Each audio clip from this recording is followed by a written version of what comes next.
Hi guys, welcome to AS Level AQA Sociology. I am going to do families and households right now and begin with topic 1, couples. Parsons argues that the division of labour is based on biological differences. Women are natural to nurturing due to the motherly maternal role, and men are natural to the wage earning role. So there are two types of families: segregated roles, which are the traditional gender division of labour, and there is also the symmetrical family, which is a March of Progress view. This is where roles of husbands and wives are becoming more similar, such as they are both helping with housework and childcare. There is a rise in the symmetrical nuclear family due to the change in women's position, higher standards of living, new tech to help with labour, and geographical mobility.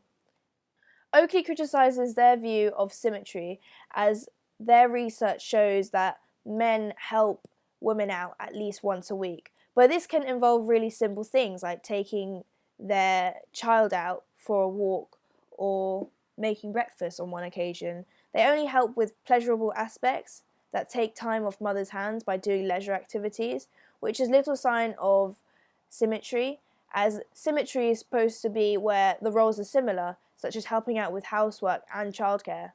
They found that husbands helped their wives at least once a week. So the March of Progress view says that there is a new man taking responsibility and doing an equal share of domestic work. For example, Jonathan Gashani says that women are working full-time or part-time, which means that there is less domestic work happening by women, and that means traditional attitudes are changing and men have to do some of the work. Or is it that there is going to be a dual burden for women, where they still have to do the same amount of housework but still work outside of the house because there isn't a new man? Feminists such as Anne Oakley criticise the March of Progress view of having a new man. A survey was done, and women did twice as much as men did, and on average, men did 8 hours of housework a week. So Braun, Vincent and Ball found that in only 3 families out of 70, they had a main carer that was the father. Most were background fathers that helped with childcare and were more about their relationship with their partner rather than their responsibility with their children. Most fathers had a provider ideology that their role was as breadwinners, while the mothers saw themselves as primary carers.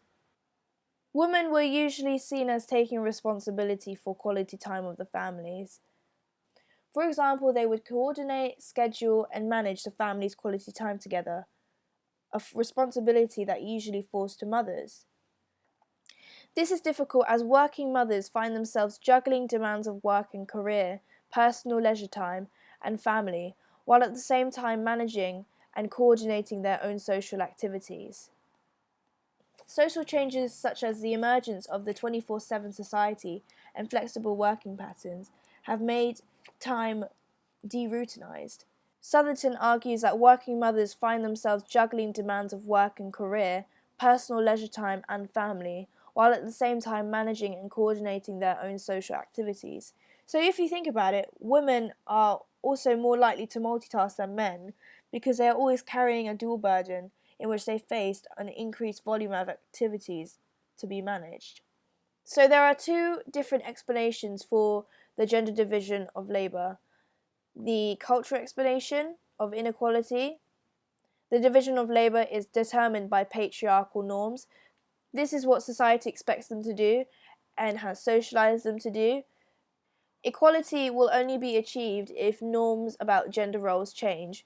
For example, Dunn found that lesbian couples were symmetrical and that there were no traditional heterogender scripts that influenced them about their labour choices.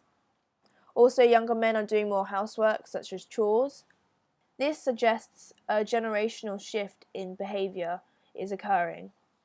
The material explanation of inequality: women earn less than men, meaning that women have to do the housework while men earn. Women generally earn less than men, which means it's economically rational for women to depend on men while they earn money, so they have to do the housework and childcare. Evidence of equality is that every 10,000 a year a woman earns, 2 hours less of domestic work is done. So the changing position of women is one of the reasons for equality now. Women are starting to take in the instrumental role and changing the traditional norms. Albert and Jin found that middle-class women could buy commercially produced products and services rather than carrying out labour-intensive domestic tasks themselves. So, for example, cleaning services, labour services, ready meals, domestic help, childcare. This is because they earn more money and are middle class, so they can afford it. Okay, decision making in couples. Women who were high earning and were well qualified professionals were more likely to have an equal say in what happens.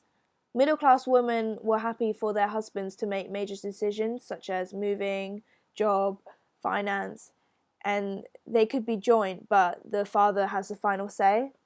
The most important decisions are usually made by the father, but the less important decisions like children's clothes are made by the wife. Feminists argue that in a patriarchal society, the cultural definition of men as decision makers has not changed, and until this definition is challenged, decision making is remained unequal. In the control of finances, there can be unequal decision making, such as in pooling. This is where both partners have access to income and joint responsibility, but this can be unequal if the husband controls it. This means they will have more power in major financial decisions, or they have an allowance system where men give their wives an allowance out of which they have to budget to meet the family's needs, with the man retaining any extra income for himself. Among low-income families, sometimes they don't share resources because of the lack of food and lack of money. They are likely to spend money for essentials on their children rather than on themselves. The resources are then shared unequally, and that means women are put in poverty due to less money. Domestic violence.